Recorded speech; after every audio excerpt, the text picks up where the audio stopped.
Okay, so the first trig function that we're going to focus on is tangent. So the tangent of an acute angle. Alright, so first thing we need to know is that, this concept only works with right triangles. Sine, cosine, tangent. Alright, so we have a right triangle and we have to establish which angle is theta. So we'll make it this angle.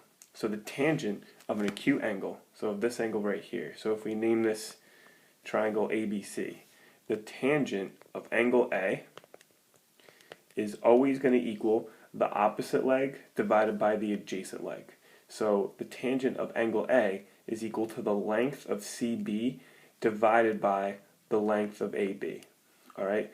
And a way to remember that is with the acronym TOA. T equals O over A. And we'll get into how to remember that a little more later, but that's all that means. Now, let's say you let this angle be theta.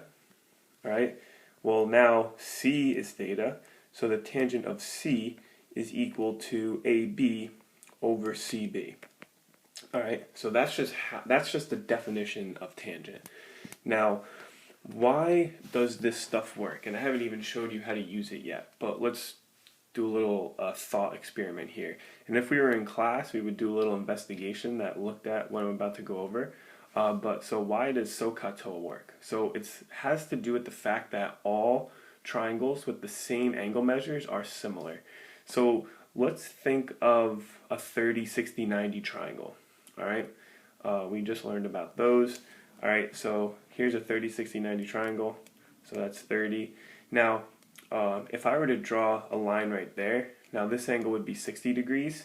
And if we call this angle A here, and I know that 60 doesn't look that great, but let's say that this opposite leg was 1 unit long, so therefore this adjacent leg was √3 units long.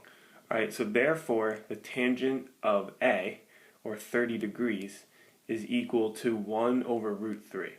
Alright, now that's true for any right triangle that has, 30, 60, 90 as the angles. So now let's look at this triangle right here, which is similar to that smaller triangle. Alright, so this angle right here is still 30 degrees. This angle is 60 degrees. Alright, the opposite leg to 30, well, let's say now this green triangle is twice the size in length. So that angle is 2. Alright, well, therefore this longer leg would be 2 √3.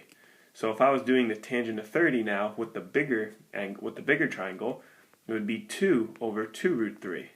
And that's equal to 1 over √3 because they just cancel out and you get 1 over √3. Alright, same thing happens if we did this bigger triangle. If we did the tangent of 30 degrees for this bigger triangle, alright, and let's say this side length was 3, well now this whole side length over here would be 3 √3. So if I was doing the tangent of 30, it would be 3 over 3 √3.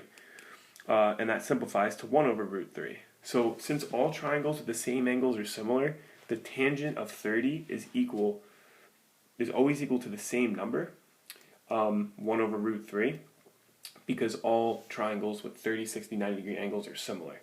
Now we take that idea and we use it for other types of triangles, angles with 31, 59, 90 degree angles, or 40, 50, 90 degree angles, or 1, 89, 90 degree angles. Alright, all triangles with the same angles are similar.